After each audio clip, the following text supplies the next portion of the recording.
Hirap na hirap siya sa kamay kanina. Wow! Bangga! Taray ni ate. Ano name niya? Santa Fontina. Santa Fontina? Santa Fontina ata. Fontina. Saan yun? Ang ganda na drawing. Galing-galing mo naman, nak. Ba't ako nung bata ako din marunong drawing?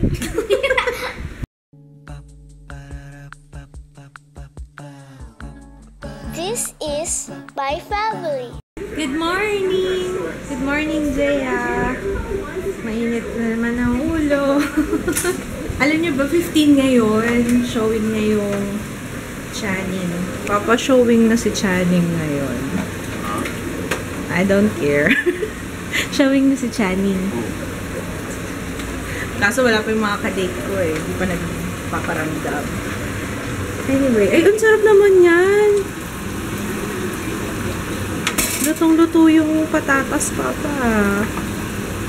Ang plano ko today ay puro editing. And, ay, anak ko. Anak, maligo ka na.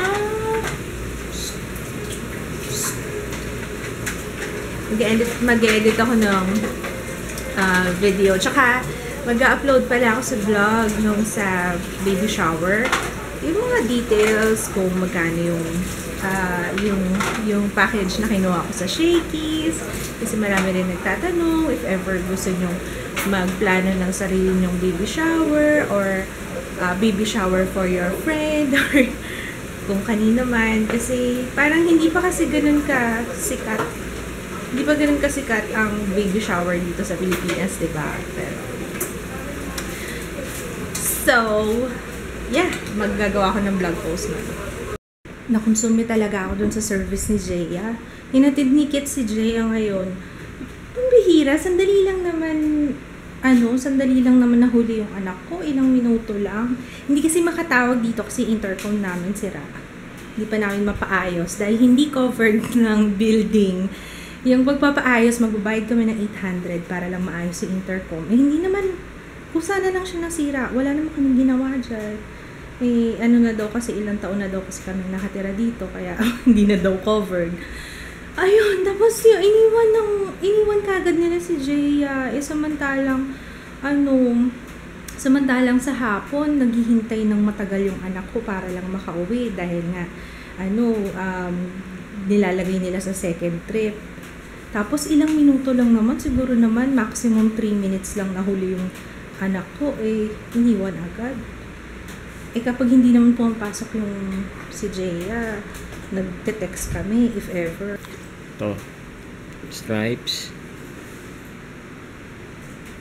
Ito. Stripes. Okay, Pink. Paparepair nga ako yung isang t-shirt. Pa-repair ko yung t-shirt ko. Okay yung tahina. Stripes. Tsaka lang, sinabi mo ba sa kanila magkano? 50 pesos lang mo yung pagpapatahin ni Kiss doon sa Cariton. Ano pangalan na? Hindi ko alam. Naya ako eh. Susunod, mamaya. Palabas ako, may nakita lang akong jeep. Yeah, hindi na. Look, solar. Parang ito yung solar. Ano na.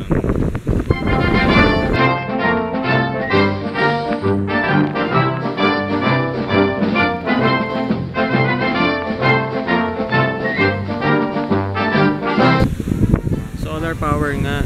Solar power car na. Solar power car na.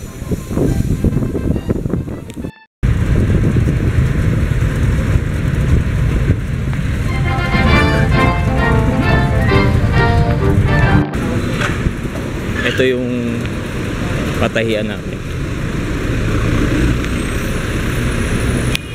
Patahi po ulit. Putol po ulit.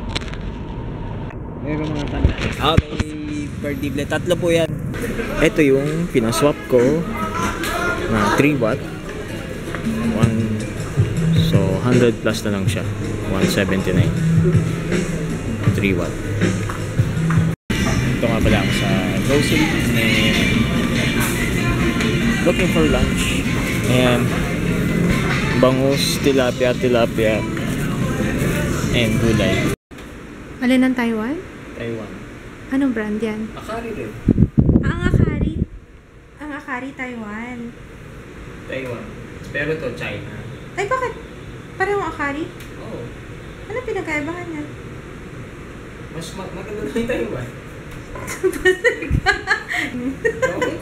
Bakit Ayan, naman? warm yan. Pareho naman brand. Ewan ko, akari yan. Warm yan, di ba? Wow, oo. Kasi yung binili ni Kits nung... Kailan ka bumili? Nung isang araw. Nung isang araw binili niya, ano, puting ano, eh, syempre sa lampshade, di ba? Dapat yellow.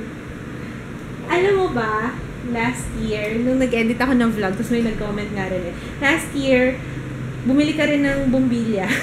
Same day. Ang binili mo rin mga LED. Oo. Ang galing nga, nung last time din, parang may ano, kahit sa ulam, edi sa bagay kasi ulam namin, paulit-ulit lang eh.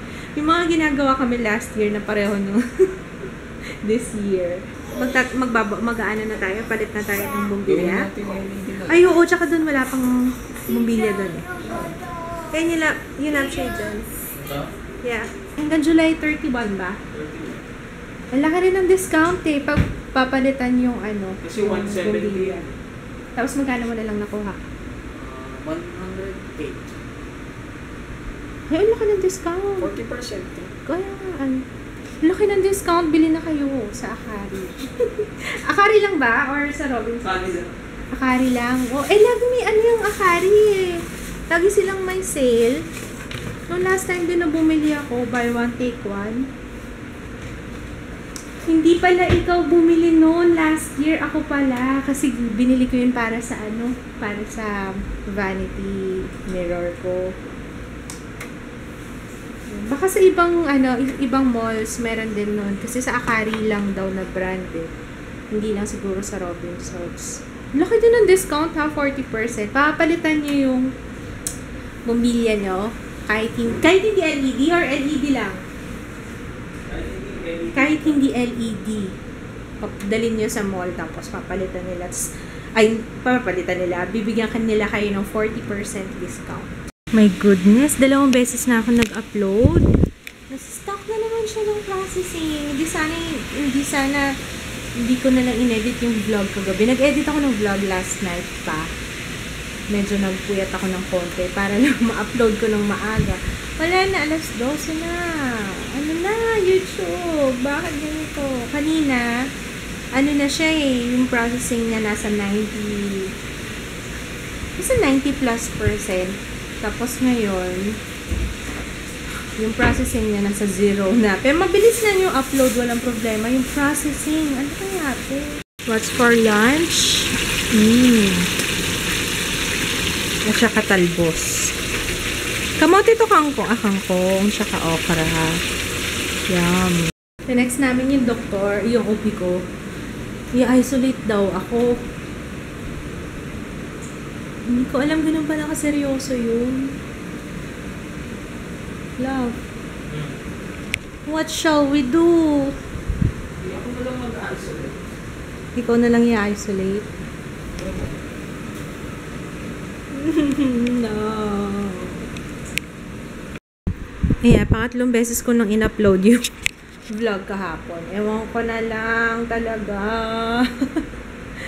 Ano na to nagpalit ako ng browser. Baka kasi problema sa browser. Ay naku, nasa-stuck talaga siya sa processing. Ito yung pangalawang upload ko. Na hindi na na-stuck na siya sa ganyan, processing.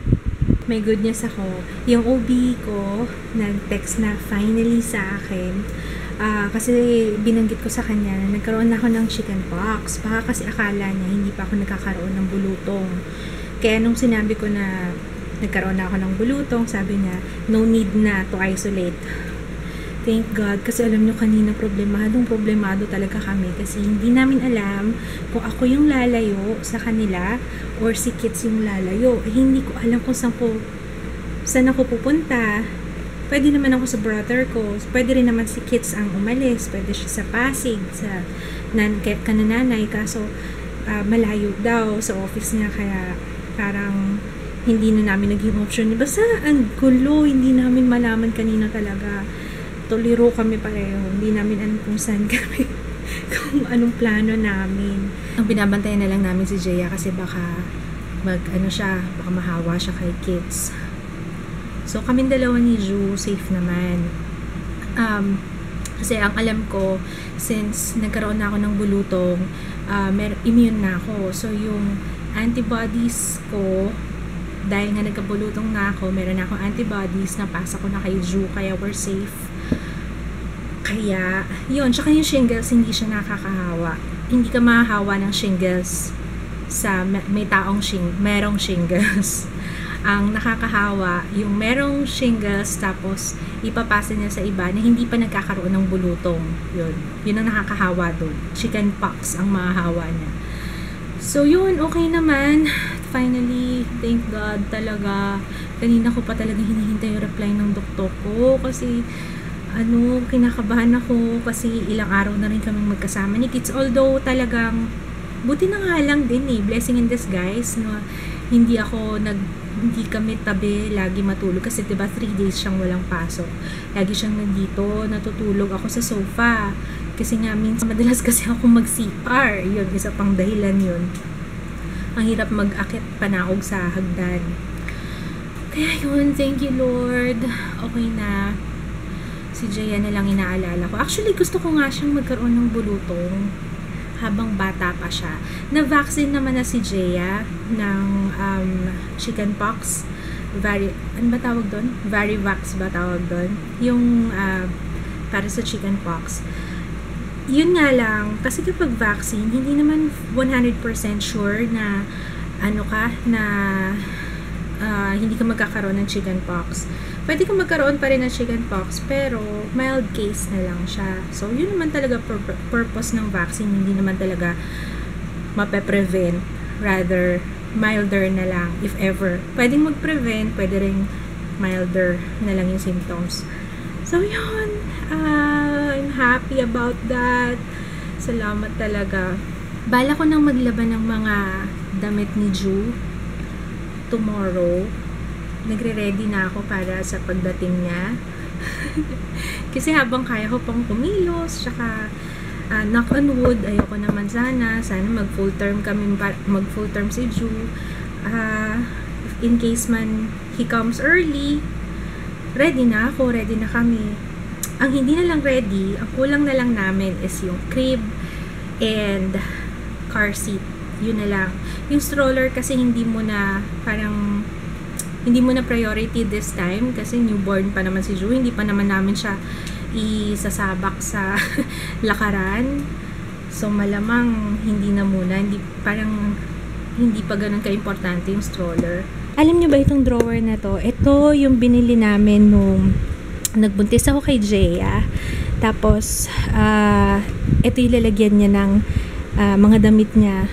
So, ang tanda na rin itong drawer na to. Ayun, may isa pa pala akong kukwento sa inyo. Okay lang ba? Pasensya na kayo extra madaldal. Nung time na manganganak ako kay Jaya nun, and hanggang sa nanganak ako kay Jaya, ang hirap ng tubig namin sa Novaliches.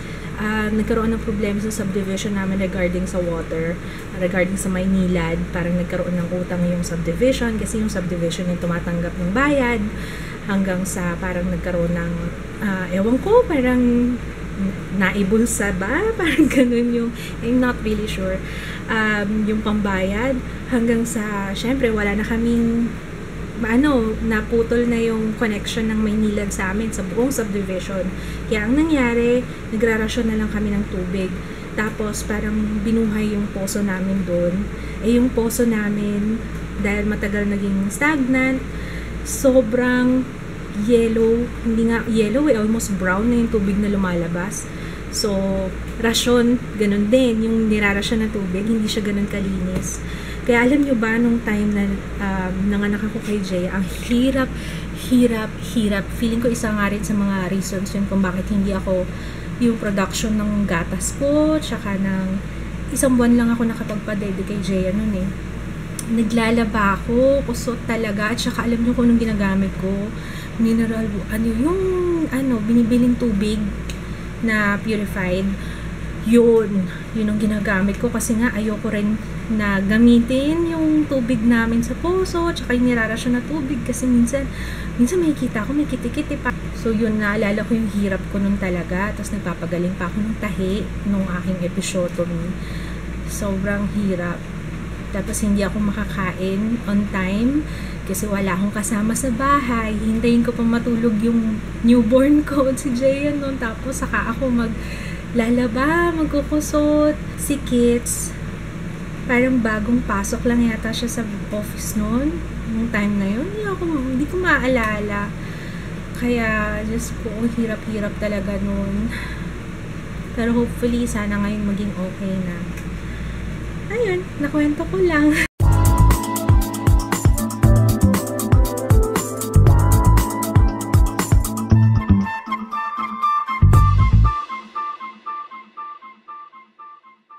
May mga nagsabi pala sa akin. Actually, si Josephine. Hi, Josephine, if you're watching. Sabi niya sa akin, ano daw yung carrier na binigay ni ate. Kasi may mga carrier yata ng baby na hindi na pwede. Hindi safe syempre para sa baby. Ito yung binigay ni Ate Joyce. Ang brand niya is Piccolo Baby Carrier. Ayan, itsura niya. Hindi ko alam kung okay to. May mga nakikita ako yung, ano bang tawag doon? Ergonomic? Tama ba? Ergonomic? Yun ang pagkakaalala ko. Mukha namang safe. Ewan ko ha. Anyway, I will magre-research ako regarding this. Pero mukhang okay naman to. May kamahalan din siya ha. 700 para sa ganito. Ito na yung aking lalabhan. Marami na palang damit si Ju no? Oh. Okay na, I think we're good para sa pang newborn na damit. Magdadagdag na lang kami kapag medyo tumaba-taba na siya. Pero mostly nitong mga to pang newborn talaga.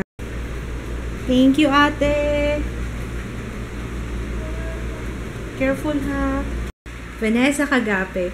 Sabi niya, iba daw yung ininom nila dati na para sa glucose test. Parang hinahalo yata kulay puti daw. Parang ganun din yung ininom ko before. 10 years ago yung kay Jaya. Pero ngayon, kaya lang, hindi ko maalala na maano kasi tolerance ko sa mga weird na panlasa. Kasi hindi rin ako hirap uminom ng gamot. Kaya, yun, okay lang sa akin. Pero masarap yung ininom ko kahapon. Lasa siyang royal. Matamis siya. Tapos may konting kate sa lalamunan kasi para siyang carbonated. Pero hindi siya, masarap siya. Yun ang masasabi ko, masarap siya. Ayun, tapos may comment si Ana. Hi Ana Deng Dopamine. Hi Ana, si Ana tagal-tagal na nitong viewer, sobra. Siguro wala pang 100 yung subscribers ko, nandiyan na yan. Kaya yun, thank you Ana. By the way, yung regarding sa tanong mo, paano daw? Sabi niya, paano pala pag nanganak na ako? Si Kuya Kits kasi may work, si Jaya papasok at may baby due at may chores. Paano? Oo nga tapos nag-vlog pa ako, tapos wala akong karelyebo. Pero, alam mo, feeling ko kakayanin ko kasi second time around na eh. Kaya, nung una, hirap ako kay Jaya. Siguro nag-a-adjust pa ako. Pero ngayon, feeling ko, carry na yan. Kayang-kaya ko yan. Tingnan natin kung hanggang saan ang lakas ko. Huwag naman sana akong ma-burnout. Kasi alam ko, yun lang ang problema. Pero pag na-feel ko nung nababurnout ako, siguro kailangan ko ng me time na alis. Oo, yun lang. Isipin ko na lang yung pagiging haggard at talagang pagod. Nakakapayat. Pero hindi, excited ako Excited na ako. Kung mapapansin nyo, mula nung baby si Gianna, di ba parang enjoy ko yung pag-aalaga ng bata. Lagi ko nga kinukulitin si Ate Joyce na iwan muna sa akin si Gianna kasi nga gusto kong mag-alaga ng baby. Tapos si DM, alam nyo ba pati si Perfecta, si Joy, lagi ko siyang kinukulit. Sabi ko, mag-date muna sila ni Dalton, tapos iwan nila si DM sa akin. Nung before ako mabuntis kasi nga gusto kong nag-aalaga ng baby, ng bata. Sa chores siguro, hinay-hinay. Ewan ko, tingnan natin. Kaya yun nga rin nakaka-excite dun eh. Kasi gusto ko rin malaman kung kakayanin ko ba. And, alam nyo, kagabi pa to ng tatampo. Sabi niya, ay hindi, kaninang umaga. Sabi niya, namimiss mo na ako. Namimiss na daw ako ng ano ko. Actually, namimiss ko rin siya. Dapat samandalahin na natin habang wala pa si Ju. Lagi na tayo bonding. No? Anong gusto mong gawin para sa weekend? Kasi baka magtampo ka pag nandiyan si Ju, sabi mo wala na akong ginawa, kundi si Ju na lang lagi. Ha? Maintindihan mo naman yun, diba? Pero as much as I can, talagang mag-aano tayo, babanding pa rin tayo, okay? Huwag mong tatampo kay mama, ha? Good night! Bukas ulit! Bye! Bye, Jaya! Bye. Finally, a package for Jaya. Tundo. Package of snacks. Wow! We have full of waffle. Ano to? Puro snacks? Oh my gosh, kailangan itago.